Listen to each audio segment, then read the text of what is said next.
देख रहे हैं द एंगल, मैं हूं आपके साथ दीपाली माथुर। नजर डालते हैं इस वक्त की सुर्खियों पर। अयोध्या पहुंचे राष्ट्रपति रामनाथ कोविंद, कहा अयोध्या है वहीं जहां है प्रभु राम। अस्पताल से डिस्चार्ज होकर सीएम गहलोत ने परिवार के साथ बिताया संडे, डॉक्टर्स ने दी आराम की सलाह। भाजपा प्रत्याशी ने वित्त आयोग अध्यक्ष प्रद्युम्न सिंह पर साधा निशाना, सत्ता का दुरुपयोग करने का लगाया आरोप। पंचायत चुनाव के दूसरे चरण के मतदान संपन्न, 28 पंचायत समितियों के लिए 1680 उम्मीदवारों का भाग्य ईवीएम में हुआ बंद। राष्ट्रपति रामनाथ कोविंद आज अयोध्या के दौरे पर रहे। कोविंद ने आज रामायण कॉन्क्लेव के उद्घाटन एवं पर्यटन तथा संस्कृति विभाग की योजनाओं का लोकार्पण किया। कार्यक्रम को संबोधित करते हुए राष्ट्रपति ने कहा कि रामायण ऐसा विलक्षण ग्रंथ है जो राम कथा के माध्यम से विश्व समुदाय के समक्ष मानव जीवन के उच्च आदर्शों और मर्यादाओं को प्रस्तुत करता है। मुझे विश्वास है कि रामायण के प्रचार प्रसार हेतु उत्तर प्रदेश सरकार का ये प्रयास भारतीय संस्कृति तथा पूरी मानवता के हित में महत्वपूर्ण सिद्ध होगा। उन्होंने कहा कि राम के बिना अयोध्या अयोध्या है ही नहीं। अयोध्या तो वही है जहां राम है। इस नगरी में प्रभु राम सदा के लिए विराजमान है, इसलिए ये स्थान सही अर्थों में अयोध्या है। रक्षा मंत्री राजनाथ सिंह ने आज तमिलनाडु के डिफेंस सर्विस कॉलेज में भविष्य में सेना की तैयारियों को लेकर बात की।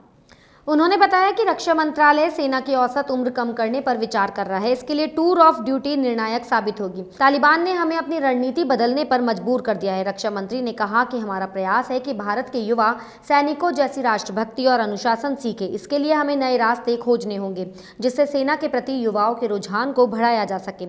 इसके लिए रक्षा मंत्रालय टूर ऑफ ड्यूटी पर गंभीरता से विचार कर रहा है। उन्होंने कहा कि मुझे भरोसा है कि ये निर्णय हमारे लिए गेम चेंजिंग साबित होगा और भारतीय सेना की औसत उम्र को भी कम कर देगा। खेल मंत्री अनुराग ठाकुर ने आज दिल्ली में fit India mobile app launch किया। इस मौके पर अनुराग ठाकुर ने कहा कि युवाओं को अगर राष्ट्र निर्माण में लगाना है तो फिट युवा ही एक सशक्त भारत का निर्माण कर सकता है। 70% भारतीय रोज कसरत नहीं करते हैं। इस कारण इस ऐप के जरिए आपको हर रोज पता चलेगा कि आप कितने कदम चले हैं, साथ ही आपने कितना व्यायाम किया है। वहीं अनुराग ठाकुर ने कार्यक्रम में एक पैर पर रस्सी कूद कर अपनी स्किल भी दिखाई। दिल्ली के मुख्यमंत्री अरविंद केजरीवाल राजधानी जयपुर पहुंचे हैं। सीएम केजरीवाल का यहाँ 10 दिन रुकने का कार्यक्रम है। सीएम गहलोत यहाँ गलताजी स्थित विपश्यना साधना केंद्र में रहेंगे, जहां वे स्वास्थ्य लाभ लेंगे।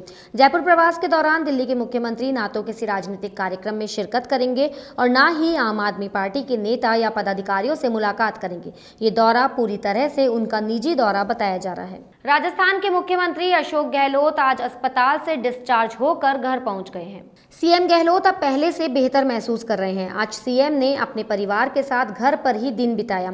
घर पहुंचने पर सीएम गहलोत का उनके परिजनों ने माला पहनाकर और टीका लगाकर स्वागत किया। बता दें, सीएम गहलोत की हाल ही में एंजियोप्लास्टी हुई है। वहीं अब वे कुछ दिन घर पर ही डॉक्टर्स की निगरानी में रहेंगे। सीएम अशोक गहलोत के अस्पताल में भर्ती होने के साथ ही जनता द्वारा सीएम गहलोत के प्रति प्रेम दिखने लग गया था।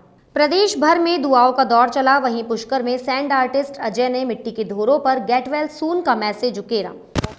आज पुष्कर के रेतीले धोरों में राजस्थान के यशस्वी मुख्यमंत्री आदरणीय श्री अशोक गहलोत जी के उत्तम स्वास्थ्य की कामना को लेकर मैंने एक रेत कलाकृति बनाई है और भगवान ब्रह्मा जी से प्रार्थना की है कि वो जल्दी स्वस्थ हो, उत्तम स्वास्थ्य उन्हें मिले और पुनः प्रदेश की जनता की सेवा में लग जाएं। राजस्व मंत्री हरीश चौधरी आज बाड़मेर दौरे पर रहे। इस दौरान मीडिया से रूबरू होते हुए मंत्री चौधरी ने कहा कि अर्जेंटीना से शिष्ट दल यहां के किसानों से किस तरह से टिड्डी की रोकथाम करी है, ये देखने के लिए आ रहा है। उन्होंने बताया कि यहां के किसानों ने पूरी दुनिया में उदाहरण प्रस्तुत किया है। वहीं उन्होंने कहा कि प्रदेश में बेहतर अकाल प्रबंधन हुआ है। उन्होंने कहा कि जनभागीदारी से बेहतरीन अकाल प्रबंधन आगे भी होगा। अर्जेंटीना का जो शिष्टमंडल आ रहा है वो ये देखने के लिए आ रहा है कि बाड़मेर जैसलमेर के किसानों ने टिड्डी रोकथाम के अंदर क्या भूमिका निभाई। वो अलग बात है कि हम खुद बाड़मेर जैसलमेर और देश के अंदर उनके योगदान को जिस स्तर के ऊपर उसकी चर्चा और करनी चाहिए वो हम लोग नहीं कर रहे, और जो नतीजे पूरी दुनिया देख रही है। आज मैं उन सभी किसानों को साधुवाद देना चाहता हूँ। अपने स्वयं के संसाधन लगाकर, दुनिया के अंदर ये उदाहरण नहीं है, बाड़मेर जैसलमेर के किसानों ने स्वयं, मैं हजारों की बात नहीं कर रहा हूँ, लाखों की बात नहीं कर रहा हूँ, सैकड़ों रुपए की बात नहीं कर रहा हूँ, 50 लाख रुपए से ज़्यादा उन्होंने स्वयं खुद की कमाई के पैसे लगाकर पाउडर का परचेज कर और जो पाउडर पूरी दुनिया में कहीं भी अधिकृत नहीं था, उससे टिड्डी का रोकथाम किया। धौलपुर के राजाखेड़ा से भाजपा के प्रत्याशी रहे अशोक शर्मा ने वित्त आयोग के अध्यक्ष प्रद्युम्न सिंह पर गंभीर आरोप लगाए हैं। उन्होंने कहा कि सत्ता का दुरुपयोग कर पूर्व मंत्री ने गैर कानूनी और असंवैधानिक तरीके से पीड़ितों को सहायता राशि दी है। उन्होंने कहा कि मनिया इलाके के गांव विनतीपुरा में 2 बालिकाओं की पानी में डूबने से दर्दनाक मौत हुई थी। दोनों बालिकाओं के परिजनों को राज्य सरकार ने 1-1 लाख रुपए सहायता राशि स्वीकृत की थी। मृतक बालिकाओं के परिजनों को राजाखेड़ा उपखंड प्रशासन का तहसीलदार पूर्व वित्त मंत्री के घर पर लेकर पहुंच गया। राजस्थान के 6 जिलों में पंचायत चुनाव के दूसरे चरण के लिए मतदान संपन्न हुए। आज 28 पंचायत समितियों के लिए 1680 उम्मीदवार चुनावी मैदान में हैं। वहीं अब तीसरे चरण के मतदान 1 सितंबर को होंगे। 4 सितंबर को प्रत्याशियों के भाग्य का फैसला हो जाएगा। वहीं पंचायत चुनाव में कई मंत्रियों और विधायकों की प्रतिष्ठा दांव पर लगी हुई है। इस बुलेटिन में फिलहाल इतना ही। अगर आपको हमारा वीडियो पसंद आया हो तो हमारे चैनल को लाइक, शेयर और सब्सक्राइब जरूर करें।